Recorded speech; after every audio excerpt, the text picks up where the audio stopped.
안녕하세요.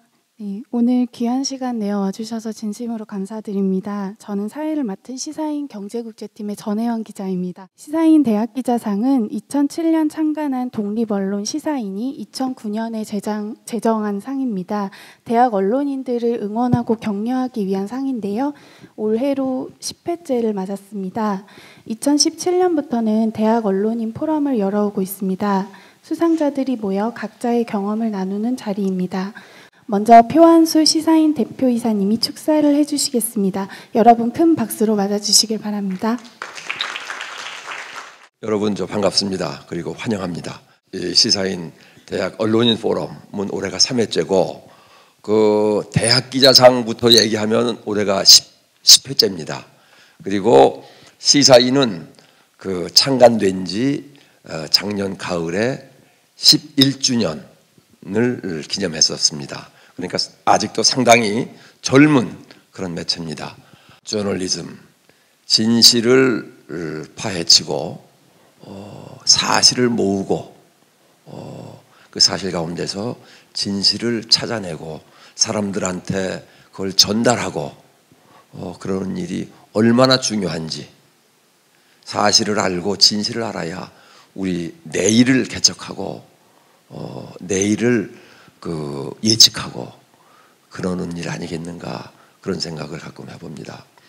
외대 알리 그 대상을 받게 되는데 아주 한참 선배되는 분이 저한테 전화를 해서 기자가 부끄럽겠어요 그러는 거예요. 언론인이 부끄럽겠다고. 그건 무슨 얘기인가 하면은 그 대학 언론인이 그렇게 중요한 이슈를 파고들어서 그 추적을 과거 시점으로까지 해나가는 거, 그거에 대해서 대학 언론인이 기성 언론인, 직업 언론인 못지않게 그렇게 훌륭한 기사를 썼다고 칭찬하는 거였어요. 그 외대 알리뿐만 아니라 그 다른 수상자분들도 지금의 그 젊은 마음, 젊은 패기, 그 정의감, 그런 거를 잘 간직하고 길러서 우리 사회가 앞으로 보다 더 건강하고 오래 지속될 수 있는 그런 사회로 나가는데 도움이 되셨으면 하고 제 인사말을 마치겠습니다. 감사합니다. 네, 박수 부탁드립니다. 다음은 이번 수상작들을 소개하는 짧은 영상을 준비했습니다. 함께 보시겠습니다.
그럼 시상식을 진행하겠습니다. 대상은 한국외대 외대알리 임복은 정소욱 기자의 2018년 외대 미투 2006년 외대 파업을 향하다입니다. 네, 그리고 시상은 홍성철 경기대 미디어학부 교수님이 해주시겠습니다. 네, 외대알리 임복은 정소욱 기자는 2018년 성폭력 의혹이 제기된 교수가 2006년 성희롱을 저질렀을 당시 가해자를 비호한 학교와 교수 사이를 비판하고 전 총장의 교비 횡령과 교직원 노조 파괴까지 추적해내 좋은 평가를 받았습니다. 제10회 시사인 대학기자상 대상 한국외국어대학교 외대알리 임복은 정소욱 귀하는 대학 언론인으로서 남다른 문제의식과 열정으로 저널리즘 발전을 위해 애써왔으며 제10회 시사인 대학기자상 전 분야에서 가장 우수한 평가를 받았기에 이 상을 드립니다. 2019년 3월 18일 주식회사 참언론 대표이사 표완수. 네, 축하드립니다.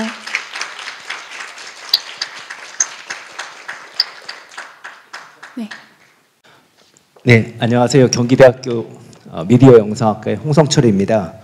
알리에서 했던 외대 미투 보도 같은 경우는 2018년도에 시각에서 과거에 12년 전에 어떤 일이 일어났는지를 확인하고 그것이 현재 잘 제대로 고쳐졌는지 개선됐는지를 확인하는 그런 기사였습니다. 우리가 언론 활동을 한다는 것, 그리고 대학생 기자들이 기사를 쓴다는 것이 단지 보도하는 그 자체에 그치는 것이 아니라 그 현상이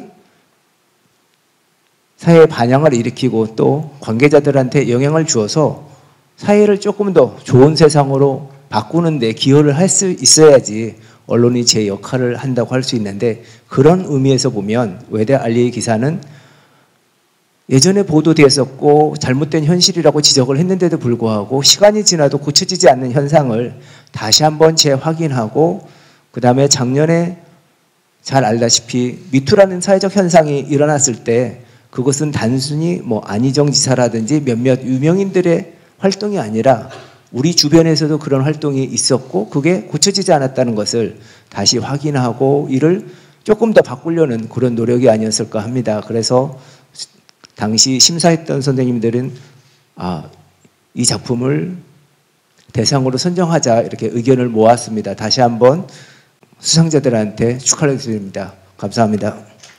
다음은 취재보도 부문 수상작입니다. 중앙대 교지 중앙문화 박기현 기자의 누구를 위한 등록금 인상인가입니다.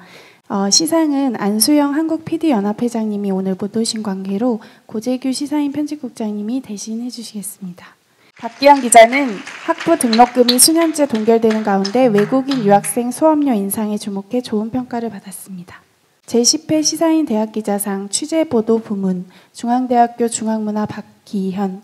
내용은 같습니다. 주식회사 참언론 대표이사 표완수. 네, 축하드립니다. 박수 부탁드립니다. 예, 고재규 편집국장입니다. 박기현 기자의 누구를 위한 등록금 인상인가라는 기사는 어떻게 보면은 우리가 좀 놓칠 수 있는 부분인데요. 외국인 유학생에 대한 차분한 접근이 좀 돋보였고요. 좁게는 대학생 자신, 또 넓게는 한국 사회에서 당연시되는 차별에 대해서 자기 고백적인 자세를 견지했다는 점에서 심사위원들이 아주 높은 평가를 했습니다. 다시 한번 수상자 박 기자님께 축하 인사드립니다. 감사합니다.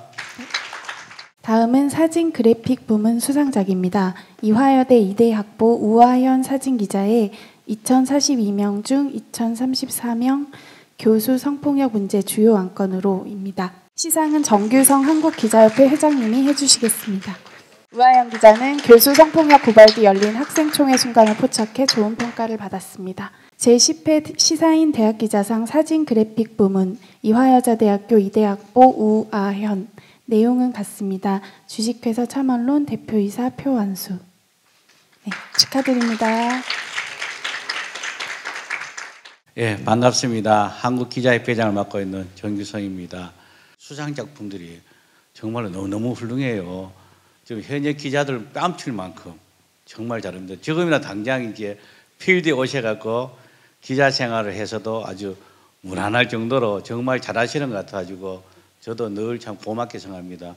사진 기자분들은 정말 순간의 찰나 한 장의 사진을 갖고 사실도 담아야 되고 진실도 담아야 됩니다. 굉장히 어려운 일입니다. 근데 그것보다 더 중요한 게 위치입니다. 여러분들 한 번씩 TV에 보시면은 막 사진 기자분들끼리 서로 막 좋은 위치 차지하려고 하는 이유 중에 가장 큰 게 뭐냐면은 전체 구도, 표정 이걸 잡으려고 하는 겁니다. 그런데 우리 우하연 기자는 한 장의 사진으로 정말로 미투의 어떤 전체 또 투표 학생들이 투표하는 장면을 정말 잘 담아냈어요. 그래서 여기는 우리 저 김서준 교수님도 그렇고 다 만장일치로 다 칭찬해 준 작품입니다. 아주 훌륭한 작품이었습니다. 예, 큰 박수 부탁드립니다. 다음은 방송 영상 부문 수상작입니다. 성신여대 교육방송국 김주현, 박정인, 조수연, 장영은, 강윤지 님의 성신여대 봄의 시작 총장 직선제입니다. 시상은 김서중 성공회대 신문방송학과 교수님이 해주시겠습니다. 큰 박수 부탁드립니다. 네. 성신여대 교육방송국은 1936년 개교 이래 처음 실시한 총장 직선제의 의미와 한계를 짚어 좋은 평가를 받았습니다. 제10회 시사인 대학기자상 방송영상부문 성신여자대학교 교육방송국 SEBS 김주현, 박정인, 조수연, 장영은, 강윤지. 내용은 같습니다. 주식회사 참원론 대표이사 표완수. 축하드립니다.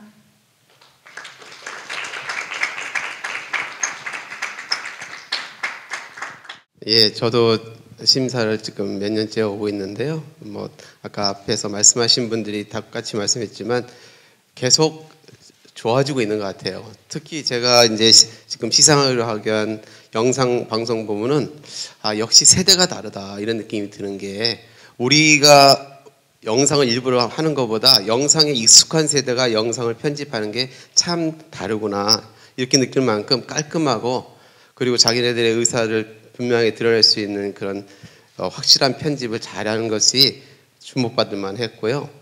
많은 본선에 올라온 심사작들을 다 보면 사실 다양한 소재들로 확산되고 있구나라고 느껴서 대학 언론이 참 발전하고 있다 이런 생각을 했어요. 제가 생각하는 대학 언론의 가장 중요한 목적 중에 하나는 아무리 중요하고 좋은 소재를 하더라도 그것이 대학생 주 수용자층인 대학생들에게 어떤 영향을 미칠 수 있는가 그리고 왜 알아야 되는가 이런 것들에 대해서 좀 더 천착하는 것일수록 더 좋겠다 이런 생각을 해요. 그런 점에서 상대적으로 마지막까지 우리가 고민한 두 개의 작품에 좀 우월했다 이렇게 볼 수 있는 거죠. 그 하나가 이제 제가 제목을 더 텐트 민주광장이 텐트의 진실이라고 하는 고려대 텔레비전 방송국의 KTN의 작품도 마지막까지 우리를 고민하게 만든 그런 작품이었어요. 그러나 결국은 성신여대 봄의 시작 총장 직선제를 시상작품으로 고른 거죠.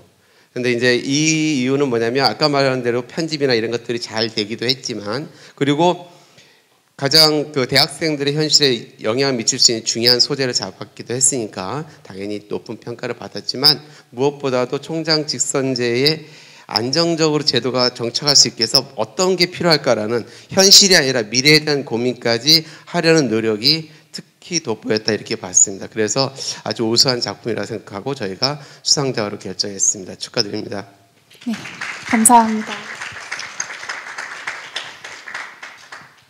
네, 다음은 뉴커런트상 부문 수상작입니다. 뉴커런트상은 형식과 내용 면에서 새로운 시도를 한 매체에 주는 상입니다. 연세대 사회과학대학 교지 연희관 015B 이은기 기자의 여성 홈리스로 살아가기입니다. 시상은 고재규 시사인 편집국장이 해주시겠습니다. 이은기 기자는 홈리스 중에서도 가장 취약한 여성 홈리스를 인터뷰해 사회적 관심을 촉구해 좋은 평가를 받았습니다. 제10회 시사인 대학기자상 뉴커런트상 연세대학교 연희관 015B 이은기. 내용은 같습니다. 주식회사 참원론 대표이사 표완수. 네, 큰 박수 부탁드립니다. 제가 여기 오늘 오기 전에 홍대신문 기자랑 인터뷰를 했어요. 인터뷰 내용 중에 보니까 대학 언론, 대학 신문, 학보사 가장 큰 고민은 기사를 안 읽는다 학생들이. 기성 언론인인 저희도 똑같은 고민을 하고 있습니다. 그러니까 점점 세대들은 이제 영상을 더 선호하기도 하고 저희는 이제 프린트 미디어고 텍스트 중심이고 근데 이제 그럼에도 불구하고 저희의 해답은 시사인만이 쓸 수 있는 컨텐츠를 생산을 하자.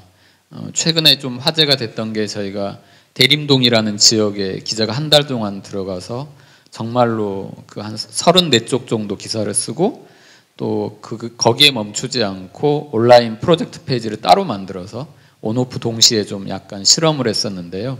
그런 것처럼 여러분이 찾고자 하는 답도 그렇게 좀 롱폼 저널리즘 그리고 여러분만이 낼 수 있는 그런 컨텐츠가 결국에는 학생들한테도 읽히지 않을까라는 생각이 드는데요. 제가 왜 이런 말씀을 드리냐면 올해 뉴커런트상은 형식보다는 내용에 좀 실험을 했던 우리 이은기 기자의 그 수상작을 선정한 심사위원들의 공통 평가가 그거였어요. 이 기자 같은 경우는 야학 교사랄지 또 홈리스 자원봉사랄지 이런 게 어떻게 보면 사전 취재가 됐던 거예요. 그렇기 때문에 기존 기성 언론인도 접근하기 힘든 여성 홈리스의 문제에 천착을 했고 그걸 역시 훌륭하게 기사로 소화해냈기 때문에 저희 심사위원들이 만장일치로 이번에는 뉴커런트상을 주기로 했습니다. 다시 한번 축하드립니다. 감사합니다. 지금부터 제1부 대학 언론인 토크 콘서트를 진행하겠습니다. 수상자들이 수상작을 소개하고 취재 과정에서 느낀 점을 발표해 주시겠습니다.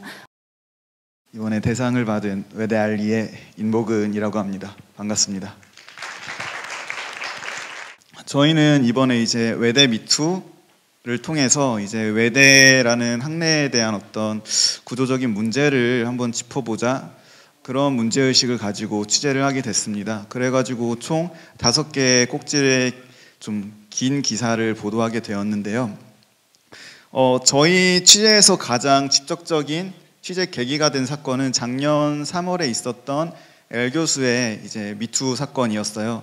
근데 이제 MBC 보도 이후에 이 L 교수가 12년 전에도 파업 기간 중에 성희롱 사건을 저질렀다. 이 사실을 알게 돼서 저희는 도대체 왜 이런 일이 반복되는가? 이게 굉장히 궁금했어요.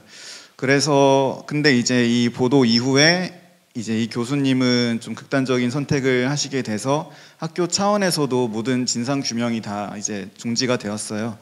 그래가지고 저희도 이제 이거를 다루는 데 있어서 좀 윤리적인 고민을 많이 했는데 그래도 학내 언론 역시 좀 공공성을 보여줘야 된다, 공공재다라는 생각을 했기 때문에 이제 취재를 강행하게 되었습니다.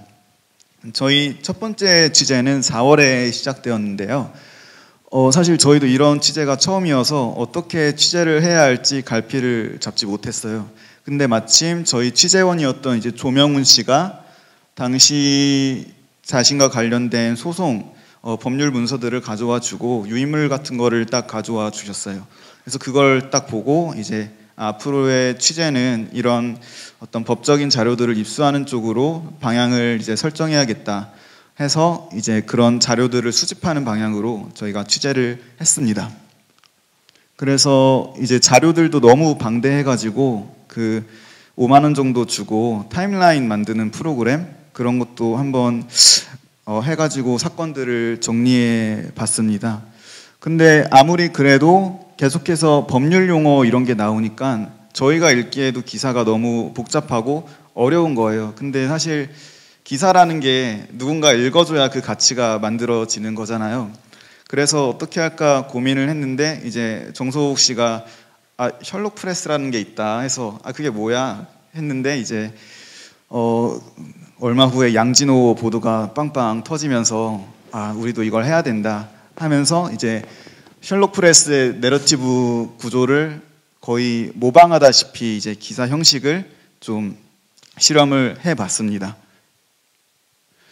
그리고 이제 취재를 하는 과정에서도 저희도 이제 힘에 딸리고 그래서 포기할까 이런 생각도 했었는데 순간순간 저희의 이제 분노 게이지를 올려주는 팩트들이 발견이 됐어요. 한 2가지 정도를 말씀드릴까 하는데 하나는 이제 12년 전 2006년에 그 성희롱 사건의 가해자였던 L 교수가 파업이 종료된 후에 성희롱 피해자였던 분의 해고를 결정하는 징계위원회의 위원으로 참가를 한다는 것을 저희가 발견했어요. 그러니까 성희롱 가해자가 성희롱 피해자를 해고하는 그런 상황을 보고 어처구니가 없었죠, 저희는. 더불어서 이제 이 파업을 진압하는데 창조 컨설팅이라는 굉장히 나쁜 노무법인을 박철 전 총장이 고용을 했었는데, 이 고용을 할 때 들었던 비용은 여러분들의 등록금인 교비에서 지출을 했어요. 그래서 이제 뭐 교비 횡령 이런 걸로 고발을 당했는데, 좀 특이했던 점은 검찰과 그 법원에 이 범죄 행위에 대한 판단이 달랐는데, 더 특이했던 점은 그 판단의 근거가 됐던 판례가 두 개가 같았어요. 제 기억상으로는 수원여대 판례였던 것 같은데, 같은 판례를 두고 양쪽에서 다른 판단을 했던 거죠. 그래서 이제 검찰의 어떤 봐주기식 그런 조사 이런 거에 대한 정황을 저희가 보도하기도 했습니다. 이제 취재를 마무리하면서 저희가 정말 좀 어이가 없었던 부분은 박철 전 총장님과 당시 학교 당국의 좀 보직 교수님들이 현재까지도 본인들이 어떤 행동을 했던 건지 과거에 대한 반성과 자성의 태도가 하나도 없다는 것, 그게 좀 저는 개인적으로 이 외대 교수님들에 대한 어떤 회의감이 굉장히 컸습니다. 어쨌든 그래서 학교 측은 이 박 전 총장님을 명예교수로 추대하는데 학생들이 반발이 굉장히 심했어요. 그러니까 지금 현 총장님인 김인철 교수님께서는 이제 법원의 판단에 맡기고 추이를 지켜보자 했습니다. 근데 이제 최근 며칠 전에 김인철 총장님께서 본인 자필 어떤 서신을 하는 학생들에게 보냅니다. 근데 내용을 요약하자면 이제 박철 전 총장님의 명예교수 임명권과 어떤 범죄에 관련된 사실은 그냥 화합을 위해서 그냥 좋게 가자, 이런 내용이었어요. 그래서 사실 이것과 관련해서 기사를 쓴 제 입장으로서는 좀 허무함이 좀 들었어요. 그래도 궁금한 게 왜 좀 이런 납득이 안 되는 태도를 보여주실까 했는데, 이제 이거는 넘어가겠습니다. 그런 태도를 보여주실까 했는데 보니까 이제 사립대 총장협의회 회장님이세요. 지금 김인철 교수님이. 그래서 지금 정부랑 국회를 상대로 어떤 사립대학교 관련된 법안을 이제 통과시키려고 하고 있는데, 그중에 대학 상대로 소송 비용의 교비 지출을 허용하는 그런 법안을 좀 통과시키고 싶어 하시는 것 같아요. 근데 이제 박철 전 총장님이 이 부분 때문에 현행법상 범죄자가 되신 거거든요.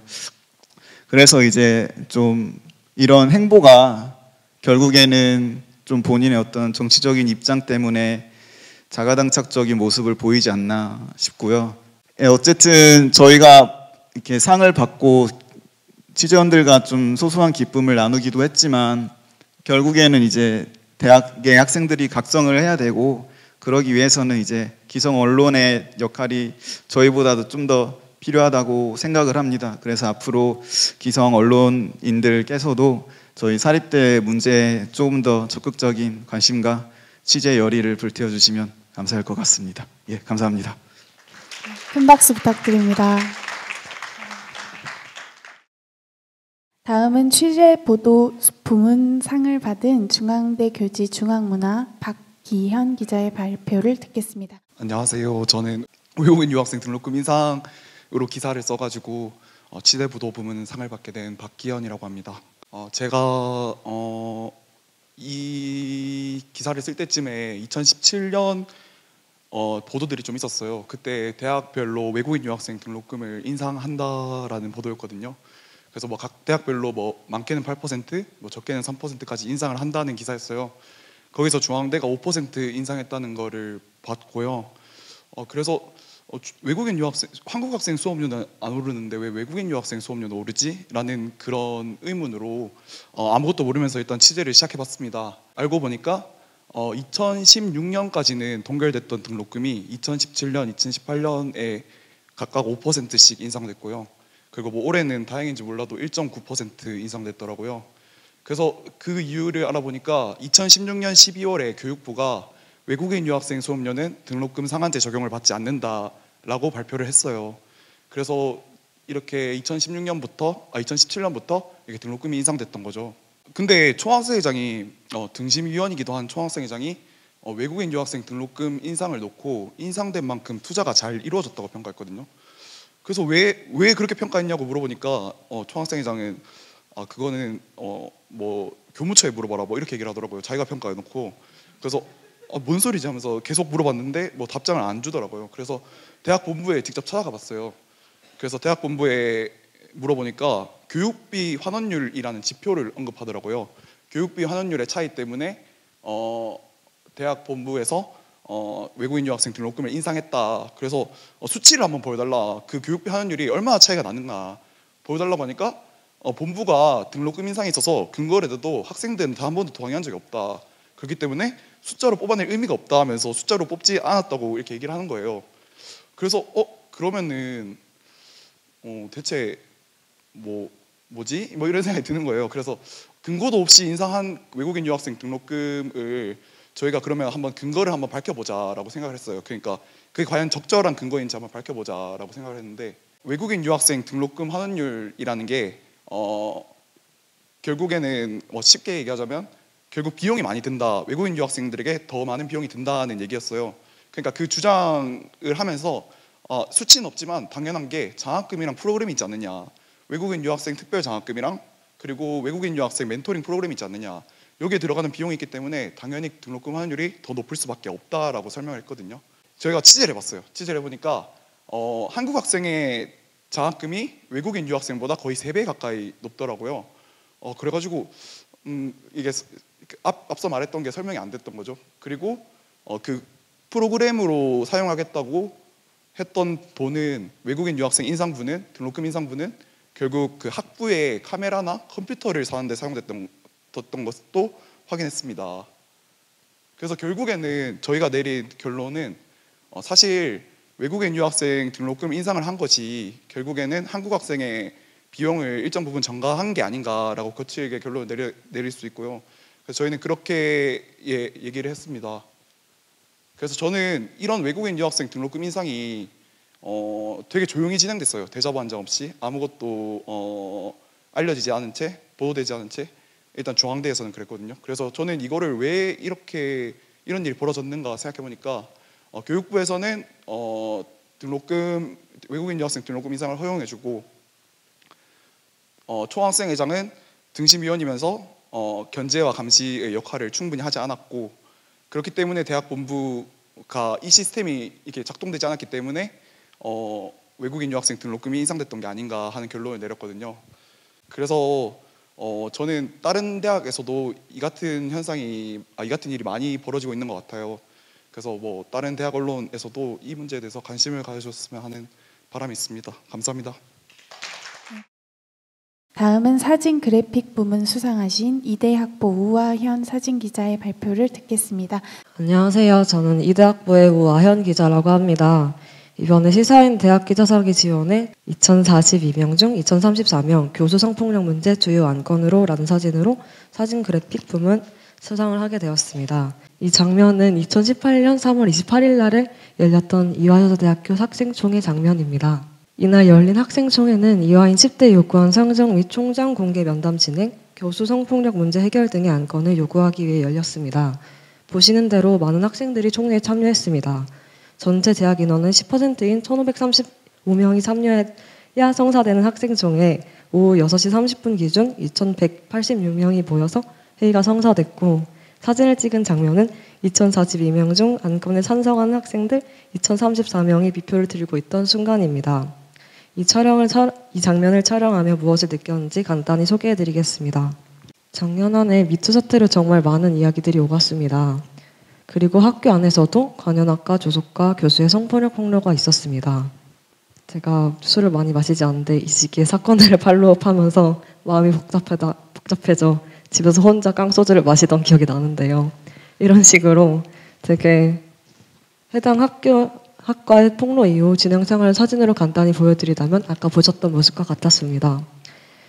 보시는 것처럼 큰 규모의 경동행동들이 이어졌습니다. 사진부에서는 정말 정신없이 지냈던 3월이었습니다. 사진을 가만히 보다 보면 꽤나 반짝반짝한 장면임에도 2042명 중에 2034명의 학생이 비표를 들고 있던 이 장면이 왠지 분노를 느껴질 때가 있었습니다. 사실 20대 대학생들은 큰 영향력을 끼칠 수 있는 일이 많이 없습니다. 문제가 된 교직원 중 한 사람이 저희 전공 기임 교수님이었는데 만약에 이런 폭로가 없었다면 아마 학생들과 함께 MT를 갔을 것이고 개별 면담을 진행했을 것이고 그런 일이 계속 있었을 거예요. 근데 저로서는 학내 언론기관에 있음에도 교수에 대한 문제가 있다는 소문을 들어도 수업을 피하거나 동기들과 그 교수 조심해야 된다 정도로 조용하고 작게 분노하는 것 외에 마땅히 할 수 있는 용기도 힘도 없다고 생각했습니다. 무기력했습니다. 그 와중에 2차례의 미투 폭로로 인해 문제 교수들이 수면 위로 떠오르고 앞서 사진으로 보여드렸던 공동행동 및 기자회견이 차례로 진행됐습니다. 옆 교실에서 야작하던 선배가 기자회견문을 낭독하고 있고 외부 기자들이 학교에 찾아와 사진을 찍는 것을 보며 여기서 무슨 일이 벌어지고 있는지 받아들이는데 시간이 필요했습니다. 그 과정이 참 슬펐습니다. 위 사건을 팔로우하며 학생과 기자 사이 어딘가를 헤맸던 것 같습니다. 슬펐지만 기자 직분을 가지고는 마냥 감정적으로 생각할 수 없었고 해당 교수에 분노하다가도 어떤 부분에 대해 어떻게 분노해야 될까 생각했습니다. 막연하게 복잡한 마음을 안고 이 촬영을 가게 됐습니다. 일반적으로 시위 및 집회에 참여한 시민들은 집회에 참여한 것만으로도 암묵적으로 보도 촬영에 동의한 것으로 생각해 일부 사례를 제외하고는 초상권이 문제가 되지 않는데 2016년 국정농단 사태 이후 학생들이 언론 매체에 얼굴이 남는 것에 부담을 가진 일이 빈번해집니다. 슬픈 일이지만 집회에 참여했다는 사실이 자칫 학생에게는 불이익이 될 수 있다는 생각으로 이어지기 때문이기도 하고 카메라에 담긴다는 것 자체가 다른 뉘앙스로 퍼지기 너무 쉬워졌기 때문입니다. 그래서 이 사진을 촬영할 때에도 학생들의 얼굴은 나오지 않게 해달라는 주의를 따로 받았습니다. 그런데 왜 뒤에서 앞으로 나갈 생각을 하게 됐냐면 뒤에서 계속 사진을 찍는데 왠지 답답했습니다. 이 행사는 이전의 총회와는 다르게 많은 학생들이 같은 의견을 표하고 있는 이 행사만의 성격이 뚜렷한 행사임에도 이전에 촬영했던 다른 학생 총회 사진들과 비슷한 사진이 나올 것 같았습니다. 그래서 곰곰이 생각했습니다. 내가 찍은 이 사진이 이 상황을 담아낼 수 있나? 그럼 난 어떻게 촬영하고 싶지? 그리고 왜 앞에서 촬영하는 게 안 될까? 얼굴이 나오는 것이 자칫 학생들에게 불이익을 줄 수 있는데 정말 불이익을 줄까? 곰곰이 생각한 와중에 이게 그냥 좋은 사진을 찍고 싶은 제 욕심은 아닐까 생각했습니다. 고민하다 3가지 정도의 결론을 내렸습니다. 첫째, 총회가 기다려지다 보니 학생들이 고개를 숙일 때가 종종 있다는 것, 그리고 둘째, 비표를 들고 있을 때 학생들의 얼굴이 비표에 가려지는 것, 그리고 셋째, 전경을 촬영해 많은 학생들이 한 번에 나오게 된다면 큰 문제가 되지 않을 거라고 판단했습니다. 그래서 이렇게 3가지 생각을 마무리했고 비표를 들 때마다 조금씩 앞으로 나가 촬영했고 행사가 길어지다 보니 조금씩 나가다 보니까 무대 위까지 올라가게 됐습니다. 그 당시에 옆에서 사진 촬영하던 분이 마지막 한 방은 아예 무대 앞쪽으로 나가서 촬영하는 것을 어떨까 제안해 주셨고 비표를 들고 수를 세던 순간에 총학생회장과 부총학생회장 뒤쪽으로 후다닥 달려가 비표를 드는 장면을 찍었습니다. 이 장면이 의미가 있다고 생각한 이유는 많은 학생들이 이 사건이 묻혀선 안 된다고 생각하고 있다는 것에 의미가 있다고 생각합니다. 그리고 이거를 표현할 수 있는 최대한으로 표현하는 것이 사진기자의 임무라고 생각해서 노력해 보았습니다. 그래서 사진을 찍다 보면 사실 근데 이 사건처럼 선과 악으로 확실하게 나눠서 찍을 거리가 있는 행사도 있지만 정말 애매한 기사들이 있습니다. 그런 맥락에서 사실 이 장면은 제가 아닌 누구라도 촬영할 수 있는 장면이라고 생각합니다. 정말 좋은 기자는 애매하고 복잡하게 얽혀 판단하기 어려운 사건들 속에서 자신만의 시각으로 본질을 꿰뚫어보는 사람이라고 생각합니다. 제 꿈은 저만의 시각을 갖고 바라볼 수 있는 힘을 기르는 것입니다. 그리고 좀 더 욕심을 낸다면 그렇게 보는 시각이 사람들에게 선한 영향력을 끼칠 수 있기를 바랍니다.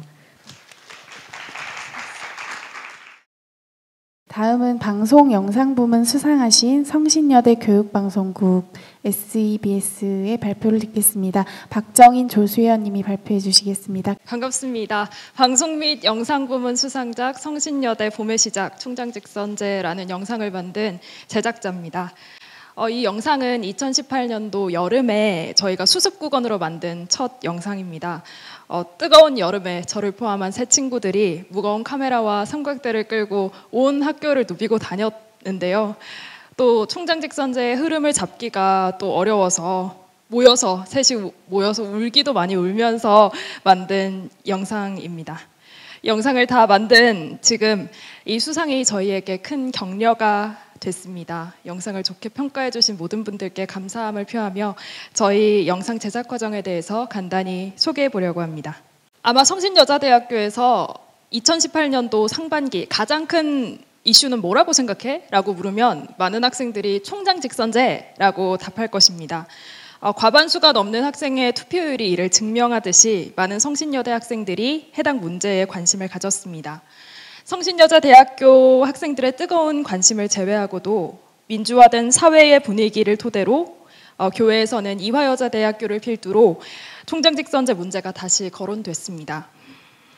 영상의 제작자는 이런 사회적 흐름에 따라 성신여자대학교 총장 직선제의 과거, 현재, 그리고 미래를 고찰해보고자 영상을 제작하게 됐습니다. 영상 속 이야기는 크게 세 가지로 나뉩니다. 먼저 총장 직선제가 어떻게 이끌어지게 되었는지에 대한 과거의 이야기를 다뤘습니다.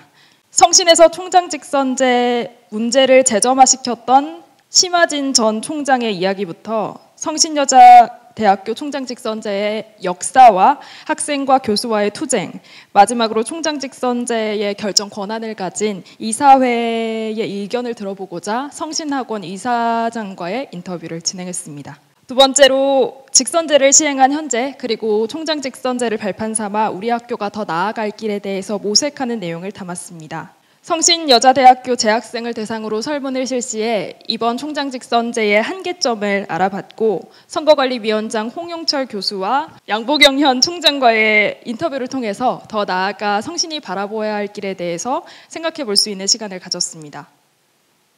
영상의 제작자는 총장 직선제의 문제를 성신여자대학교를 다니는 학생의 입장에서, 학교의 입장에서, 그리고 이사회의 입장에서 그리고 동국대와 이화여자대학교, 동덕여자대학교 등 타 학교의 입장에서 어떻게 총장 직선제를 바라보았는지에 대해서 다각도로 담아보고자 노력했습니다. 네, 저는 이어서 이번 취재를 하면서 느낀 점을 통한 수상소감을 간단히 말씀드리려고 하는데요. 가장 먼저 총장 직선제라는 학교의 큰 이슈, 나아가 대학가의 이슈를 다루며 영상 취재와 편집 과정 내내 부담감이 상당했습니다. 처음 기획 당시 의도는 저희 학교 총장 직선제에 대해 알아보고 알리자라는 조금은 가볍고 단순한 마음으로 시작했는데요. 취재 과정 중 새로운 사실을 계속해서 접하고 거기에 관해 또다시 취재하는 일이 많아지면서 영상의 큰 흐름을 뒤집는 일이 많았습니다. 특히 이사장님과의 대화를 통해 20년 전에도 우리 학교에 직선제를 실시한 적이 있다는 것과 그 상황에 대해 간단하게 알아볼 수 있었는데요. 저희는 20년 전 직선제 과정에 대해 인터넷과 신문을 꼼꼼히 확인하고 교수대위원회에 소속해 계신 교수님께 메일로 취재한 내용의 사실 여부를 확인하면서 그 당시의 직선제와 우리가 이끈 총장 직선제가 어떻게 다른지, 그리고 그 시대의 총장 직선제가 왜 없어지게 되었는지에 대한 이후의 상황들을 알아보며 더 심도 있는 취재를 이어나갔습니다. 이렇게 처음 기획 의도인 총장 직선제 소개에서 나아가 더 깊은 내용인 성신의 민주주의에 대한 역사까지 다루게 되어 자연스럽게 어느 부분까지 다루고 어느 부분까지 언급하는 것이 좋을까라는 고민을 정말 많이 했는데요. 또한 과거 사실에 대한 정확히 명시된 자료가 없어 취재한 정보의 그런 사실 확인을 하는 것도 어려웠습니다. 또한 총장 직선제 진행 상황과 관련한 타 학교의 상황까지 취재하며 대학 민주화의 흐름까지 파악했어야 했기 때문에 부담감은 더했는데요. 그러나 결과적으로 의미 있는 영상을 만들고자 하는 조원들의 일념 아래 목표하던 성신여대의 현재와 과거 그리고 미래의 모습을 담아낼 수 있었고, 이렇게 영상 제작 과정 중 부담감이 컸던 것은 사실이지만 그런 과정을 통해 더 정직하게 영상을 제작할 수 있었고 계속 의심하고 확인하며 오류의 범실을 막을 수 있었다는 장점도 있었습니다. 또한 영상을 제작하면서 보도 프로그램만의 재미와 보람도 느낄 수 있었는데요. 이번 영상은 총장 직선제에 대한 학교, 학생, 이사회의 입장을 대변하며 서로의 의견을 전달할 수 있는 기반이 되었고 총장 직선제의 안정적인 정착을 위한 발판이 되었습니다. 특히 재학생을 대상으로 한 설문조사는 총장 직선제에 대한 재학생들의 생각을 알아볼 직접적인 계기가 되었고 앞으로 직선제의 발전을 위한 개선점을 파악할 수 있었습니다. 앞서 말했듯 제대로 알려져 있지 않던 직선제 진행 상황의 배경을 알리고 앞으로 총장직선제의 존립에 대한 문제를 한번 짚고 넘어갔다는 점 또한 교내 언론의 역할을 수행했다고 할 수 있습니다. 마지막으로 이번 영상은 많은 분들의 도움을 얻어서 제작한 영상입니다. 덕분에 더욱 생생하고 풍부한 이야기를 담을 수 있었는데요. 취재에 도움을 주신 모든 분들께 감사한다고 전해드리며 이상 발표 마치겠습니다. 감사합니다. 마지막으로 뉴커런츠상 수상하신 연세대 사회과학대학 교지 연희관 015B 이은기 기자의 발표를 듣겠습니다. 네, 안녕하세요. 저는 연세대학교 사회과학대학 교지 연희관 015B에서 글 쓰고 있는 이은기입니다. 이번에 여성 홈리스와 마주하기라는 기사로 뉴커런츠상을 수상했습니다. 뉴커런츠상은 형식과 내용의 새로운 시도를 한 기사에게 주어지는 상이라고 하는데요. 지금부터 제 기사가 왜 새롭다는 평을 받았는지에 관해서 이야기해 드리고자 합니다. 저는 홈리스 야학에서 한글을 가르치고 있고 매주 금요일이면 거리 홈리스를 만나기 위해서 용산역에 나갑니다.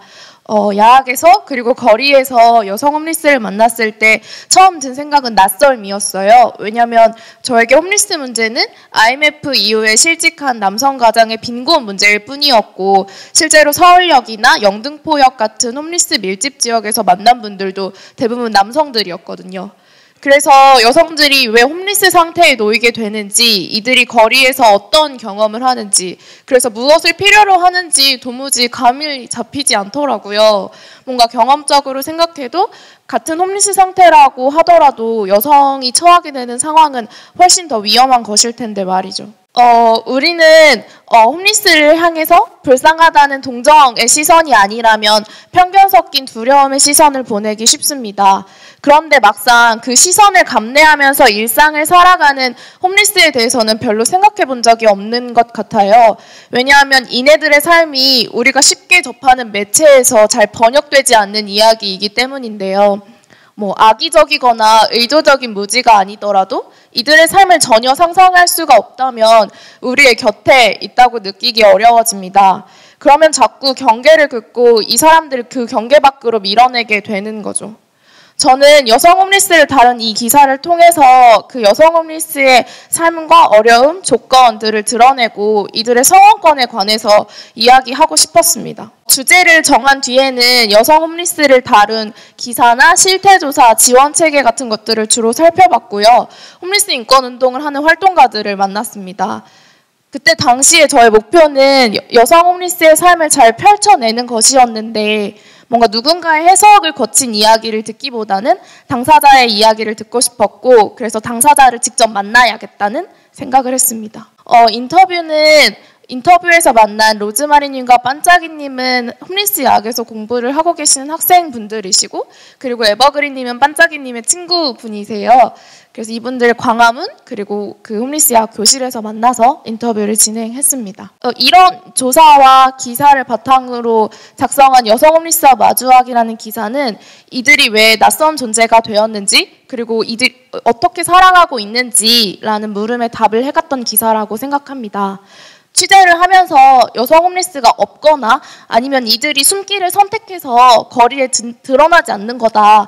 그래서 어쩔 수 없는 거다라고 이야기를 하는 건 현실을 오독한 거라고 판단했습니다. 왜냐하면 실제로 여성 홈리스의 정확한 규모를 조사한 실태조사뿐만 아니라 이들을 향한 지원 체계가 없는 상황에서 정말 없다시피 한 상황에서 이들이 거리로 나와서 사회로 나와서 적극적으로 구조 요청을 하기란 정말 어려워 보였거든요. 그래서 인터뷰를 하면서 여성임을 숨기기 위해 남장을 하거나 홈리스 상태임을 숨기기 위해 청결을 유지하거나 아니면 남성 홈리스와의 동거를 선택하거나 밤에 잠을 자지 않고 내내 걸어 다닌다는 이야기를 들었어요. 그러니까 거리의 위협에서 스스로를 지키기 위한 방책인 거죠. 한편으로는 그 야학에서 공부를 하시는 것처럼 생존을 넘어선 또 다른 삶을 바란다는 이야기도 들었었어요. 이런 내용, 인터뷰들을 바탕으로 그러니까 여성 홈리스의 특성을 파악하고 그 특성을 반영한 정책이 절실하다라는 내용으로 기사를 마무리했습니다. 수상소감 비슷하게 취재 후기를 말하면서 발표를 마무리하려고 하는데요. 기사를 쓰면서 가장 고민했던 점, 또 그리고 가장 어려웠던 점은 어떤 메시지도 전하지 않거나 전할 수 없거나 뭐 아니면 이들을 되게 전형적인 모습으로만 그려낸다면 이네들의 삶을 하나의 소재, 기사거리로밖에 삼지 않는 거라는 생각이 들었어요. 이게 되게 폭력적이라고 생각했고 이 점을 계속 인지하면서 글쓰기 위해서 노력했습니다. 제가 요청을 받아서 비슷한 내용의 기사를 오마이뉴스에 실은 적이 있는데요.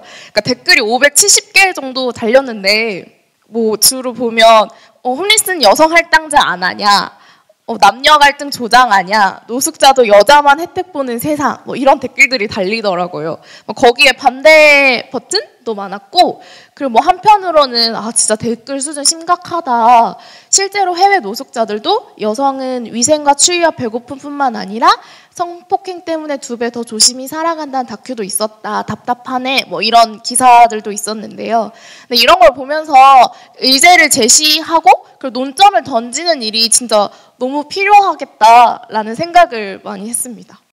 이건 제가 여성 홈리스 기사가 실렸던 저희 잡지에 실린 다른 글들인데요. 지금도 글을 쓰고 있는 공유로비를 했던 선배가 얼마 전에 그런 얘기를 하더라고요. 공유로비를 할 때처럼 또 무책임하고 행복하게 글을 썼던 때가 없는 것 같다. 그래서 저도 제게 지면이 주어지는 지금 하고 싶은 글, 쓰고 싶은 글, 그리고 필요한 글을 실컷 쓰려고 합니다. 공유로비 친구들한테 제일 고맙고요. 그리고 이 상은 제가 잘하고 있다는 의미, 그리고 공유로비가 잘하고 있다는 의미, 더 좋은 글을 쓰라는 의미로 받아들이겠습니다. 또 다른 지면에서 뵐 수 있었으면 좋겠습니다. 감사합니다. 네, 이상으로 5분 수상자의 발표를 모두 들으셨습니다. 시사인 대학기자상 연말마다 공고 나니까요. 주변에 많이 알려주시기 바랍니다. 독립언론 시사인은 대학 언론인 여러분과 끝까지 함께하겠습니다. 그럼 이것으로 제3회 시사인 대학 언론인 포럼을 마치겠습니다. 함께해 주신 여러분 고맙습니다.